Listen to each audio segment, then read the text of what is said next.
Iran Israel সংঘাতের মধ্যে টানা ৩০ দিন ধরে বন্ধ রয়েছে আল আকসা মসজিদ। এ পরিস্থিতিতে ইহুদি স্যাটেলাররা মসজিদ চত্বরে পশু নিয়ে ঢোকার চেষ্টা করছে বলে সতর্ক করেছেন জেরুজালেম গভর্নরেট। রোববার সন্ধ্যায় দেওয়া এক বিবৃতিতে গভর্নরেট বলেছে, এই চেষ্টা মসজিদ চত্বরে নতুন ধর্মীয় আচার চাপিয়ে দেওয়ার উদ্দেশ্যে করা একটি বিপজ্জনক উস্কানি।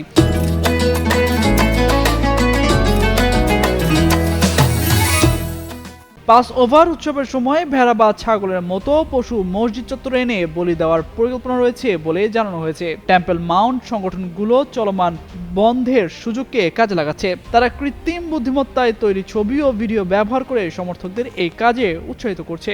গভর্নরেট জানিয়েছে, 2025 সালে ইতোমধ্যে 3টি অভূতপূর্ব ঘটনা ঘটেছে যেখানে মসজিদ চত্বরে পশু জবাই করা হয়েছে অথবা রক্ত মাখা মাংস ভেতরে নিয়ে আসা হয়েছে। এটিকে মসজিদের ভেতরে নতুন বাস্তবতা তৈরির পদ্ধতিগত উস্কানির অংশ হিসেবে বর্ণনা করা হয়েছে। ইসরায়েলের কট্টর ডানপন্থী ও ধর্মীয় আন্দোলনের একটি অংশের মতাদর্শগত লক্ষ্য হলো মসজিদ স্থলে নতুন আচার প্রতিষ্ঠা করা এবং এর ঐতিহাসিক ও ধর্মীয় মর্যাদা পরিবর্তন করা।